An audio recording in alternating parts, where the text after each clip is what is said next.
Assalamualaikum warahmatullahi wabarakatuh. Pada kesempatan kali ini saya akan menjelaskan tentang jenis-jenis menulis dan bagaimana cara pembelajarannya. Nah, baik, yuk kita simak pembahasannya. Jenis menulis juga ada banyak macamnya. Ya, ada jenis menulis deskripsi, narasi, eksposisi, ya, dan ada argumentasi. Nah, kemudian di sini yang pertama adalah menulis deskripsi. Nah, di dalam menulis deskripsi ini adalah karangan yang memaparkan suatu hal, peristiwa atau kejadian seperti apa adanya. Anak diharapkan dapat mengemukakan selengkapnya faktor-faktor yang dilihat, didengar, dan diamatinya dengan menggunakan bahasa yang baik dan benar. Nah, jadi deskripsi ini adalah yang menggambarkan sesuatu objek atau peristiwa. Ya, jadi apa yang dia lihat, apa yang dia amati, apa yang dia sentuh, dia tulis. Ya, jadi untuk menulis deskripsi ini kita harus benar-benar menulis dengan detail, ya, tentang apa yang kita lihat, apa yang kita amati, apa yang kita sentuh. Ya, karena apa? Karena ketika kita menulis deskripsi ini tujuannya apa? Tujuannya adalah kita ingin seorang pembaca itu bisa merasakan apa yang kita lihat, bisa mendengar apa yang kita dengar, bisa menyentuh apa yang kita sentuh. Nah, ini tujuan dari menulis deskripsi. Betul. Nah, kemudian bagaimana cara pembelajarannya? Nah, untuk langkah pembelajarannya untuk menulis deskripsi ini yang pertama adalah siswa diberi tugas untuk mengamati suatu objek yang ditentukan. Nah, objeknya ini pun macam-macam, boleh objek tumbuhan, binatang, orang, peristiwa, tempat, dan lain sebagainya. Ini silahkan nanti siswa amati. Nah, nanti setiap siswa ini mencatat apa yang dilihat dan menarik perhatiannya. Ya, dia lihat warnanya apa, bentuknya seperti apa, baunya kayak gimana, tuh ya. Nah, kemudian nanti setelah masuk kelas, siswa secara bergiliran mengungkapkan kembali secara lisan apa yang dilihat serta kesan-kesannya. Ya, jadi nanti bercerita dulu. Oke, kemudian nanti siswa disuruh menulis hasil pengamatannya dengan kalimat-kalimat yang baik sehingga diamati siswa. Dan yang terakhir, sebelum mengumpulkan hasil tulisannya, siswa disuruh memeriksa terlebih dahulu karangannya. Nah, jadi di sini dibiasakan ya, ketika nanti siswa sudah menulis cerita atau sudah menulis karangan, jadi jangan langsung dikumpulkan ke guru. Nah, silakan nanti siswa itu memeriksa kembali hasil tulisannya sendiri.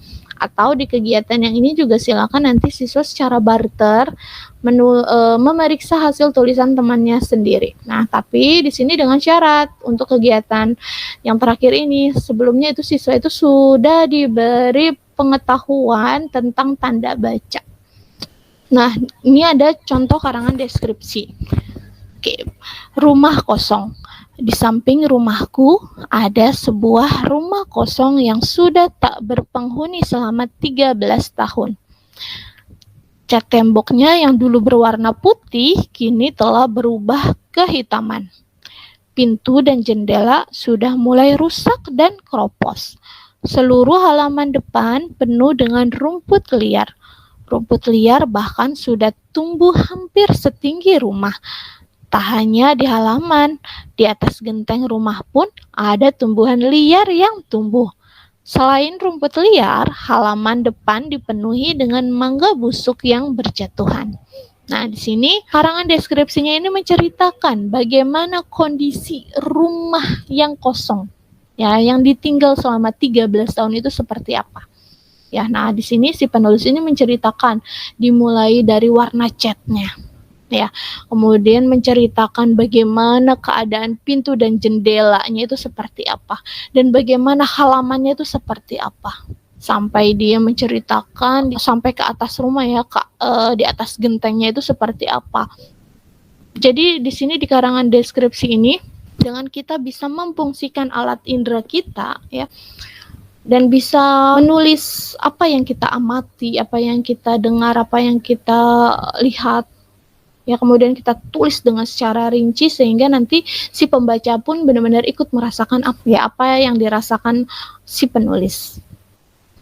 Nah, kemudian jenis menulis yang kedua adalah narasi. Nah, narasi ini merupakan karangan yang menyajikan peristiwa-peristiwa ya dalam suatu waktu tertentu atau peristiwa yang dialami oleh anak. Misalnya menulis narasi tentang pengalaman yang mengesankan. Ya, jadi di sini narasi ini ciri-cirinya dia punya waktu ya, ada peristiwa juga dan ada tokoh juga. Nah, ini narasi. Nah, di sini contohnya adalah tentang narasi menceritakan pengalaman, di mana langkah-langkahnya adalah siswa menyebutkan pengalamannya yang paling mengesankan itu apa.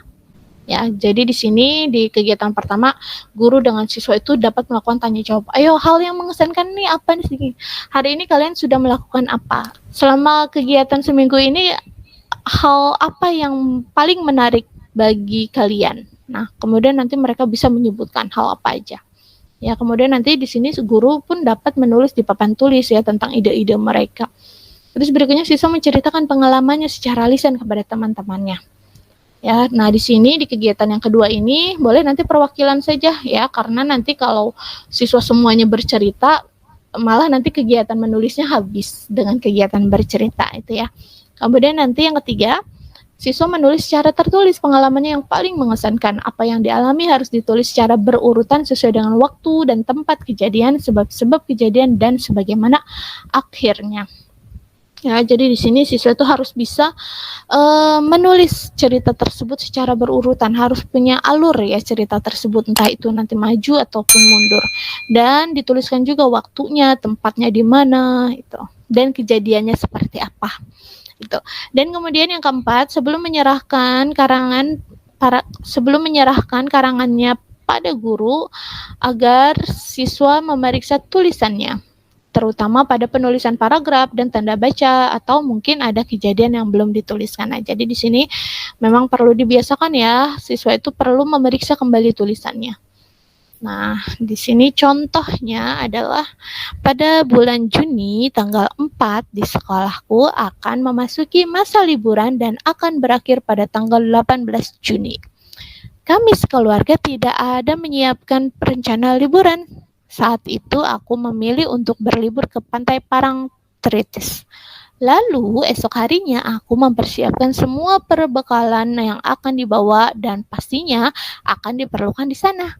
Di sepanjang perjalanan aku menyanyi dengan lagu riang. Aku sangat bahagia karena ketika sampai di pantai tersebut, karena pemandangannya sangat indah sekali. Lalu sesampainya di sana, kami langsung mengabadikan momen yang indah dengan saling berfoto dan merekam video. Lama sekali kami menghabiskan waktu di sana, mulai dari pagi hingga sore hari.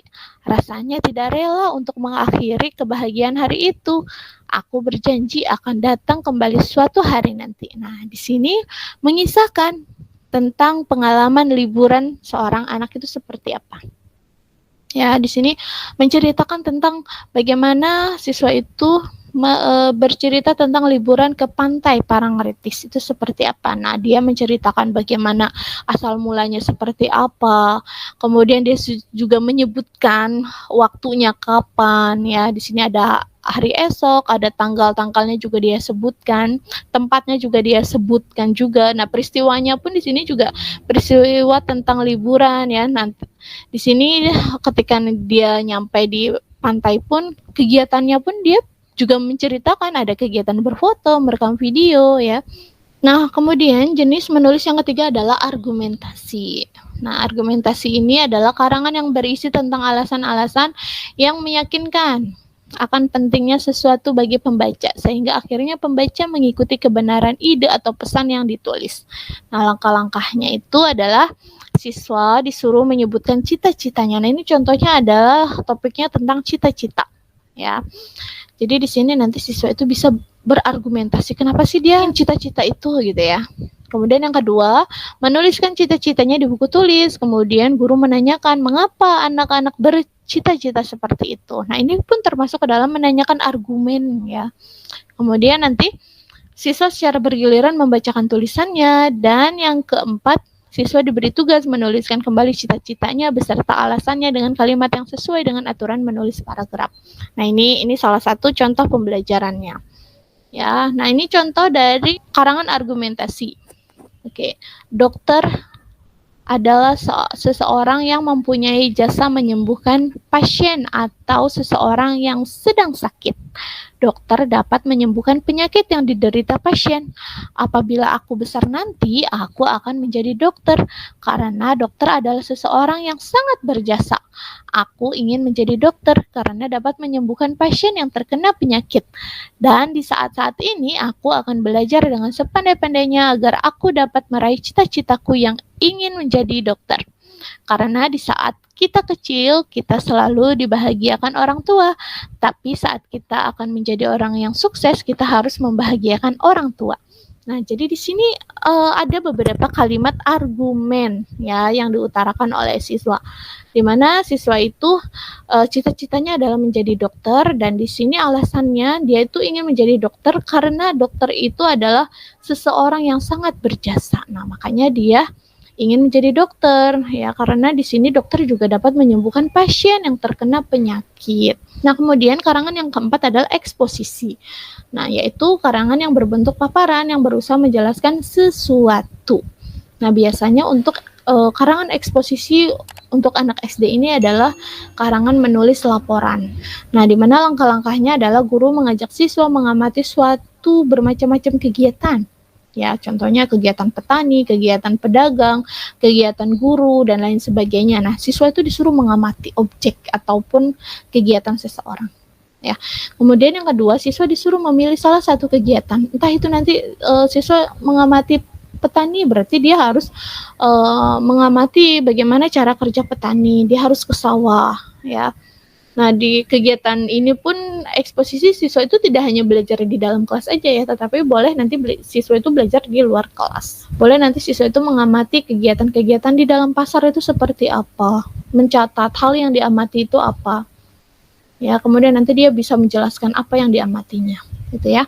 Kemudian yang ketiga, siswa mengumpulkan bahan objek yang dipilihnya, ya. Dan yang keempat, setelah bahan terkumpul, mulailah siswa disuruh menulis laporannya secara singkat dan jelas. Gitu. Dan yang kelima adalah guru memeriksa hasil tulisan anak, kemudian beberapa anak disuruh membacakan di depan kelas. Nah, di sini boleh guru yang memeriksa tulisan anak atau boleh anak itu sendiri atau temannya yang memeriksa tulisannya.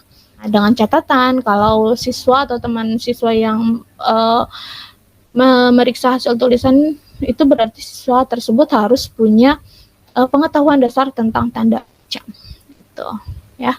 Oke, dan di sini untuk karangan eksposisi ini contohnya. Nah, di mana karangan eksposisi yang baik itu terdiri dari 3 bagian, ada tesis, ada argumentasi, dan ada penegasan kembali. Dan untuk tesis ini biasanya berisi tentang pendahuluan atau prolog dari argumentasi. Kemudian di sini ada argumentasi dan argumentasi ini boleh nanti berisi tentang pendapat-pendapat si anak ataupun data-data yang didapatkan oleh si anak. Dan di sini bagian yang ketiga ada penegasan kembali. Nah, penegasan kembali ini merupakan kesimpulan ataupun penegasan kembali dari tesis. Oke, baik, saya bacakan. Lingkungan bersih, yakni lingkungan yang selalu dibersihkan di setiap harinya. Lingkungan yang bersih akan menjadikan kita sehat dan memiliki pikiran yang selalu positif serta tenang. Namun, sedangkan jika kotor, maka akan mempengaruhi aktivitas kita seperti mudah marah, jenuh, berantakan, dan lainnya.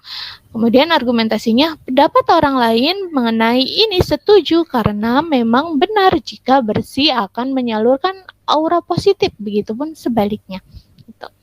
Kemudian ditegaskan kembali dengan kesimpulan lingkungan bersih akan membuat kita sehat dan lingkungan kotor akan menjadikan kita sakit-sakitan seperti banyaknya tumpukan baju kotor. Selama seminggu akhirnya banyak nyamuk dan nyamuk menggigit kita menjadi sakit, demam, berdarah. Maka jagalah kebersihan karena kebersihan sebagian dari iman. Nah, jadi di sini di penegasan kembali ini dia menegaskan kembali pernyataan dari tesis. Nah, di sini kan tesis ini mengatakan bahwa lingkungan yang bersih akan menjadikan kita sehat, ya, pikiran juga kita tenang. Terus kalau lingkungan kotor ini juga dapat mempengaruhi aktivitas kita yang mudah marah, ya. Maka di sini di kesimpulannya lingkungan kotor ini akan menjadikan kita sakit-sakitan, sedangkan lingkungan yang bersih ini membuat kita sehat.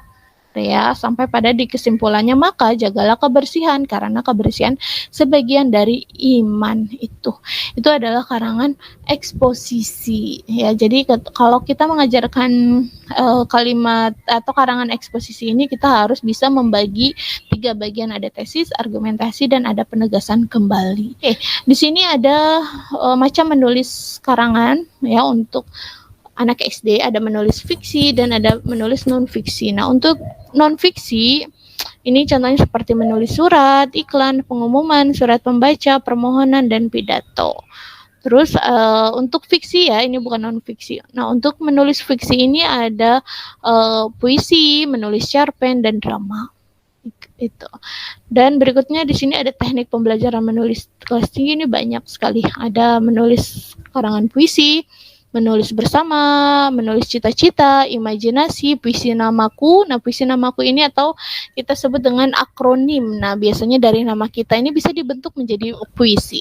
Atau ada menyusun abjad, puisi dan gambar. Nah, puisi dan gambar ini biasanya siswa itu disajikan gambar, kemudian dia tuh bisa membuat puisi berdasarkan dari gambar yang ditampilkan. Gitu. Ada membayangkan peristiwa, mengamati lingkungan, puisi lamunan, dan meneruskan puisi dan menceritakan mimpi. Nah, ini juga untuk mengarang cerpen, ada tekniknya menceritakan gambar.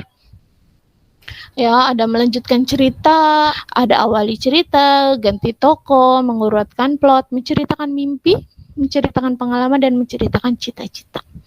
Dan mengarang drama pun di sini ada tekniknya meniru model drama, naskah drama, ya, mencatat dialog sosiodrama, mencatat dialog suatu benda, menulis dialog boneka, mengarang drama dari cerita pendek. Nah, untuk mengarang drama ini biasanya ya memang imajinasi siswa ini memang harus ditekankan ya, karena siswa itu harus bisa mengarang suatu cerita ya. Di sini ada mencatat dialog suatu benda. Nah, di dialog suatu benda ini berarti siswa itu harus bisa mengisahkan benda mati seolah-olah dia itu bisa hidup, itu seperti apa itu. Nah, baik, itu tadi pembahasan tentang jenis-jenis menulis dan cara pembelajarannya. Semoga materi kali ini bermanfaat. Jangan lupa like and subscribe. Terima kasih.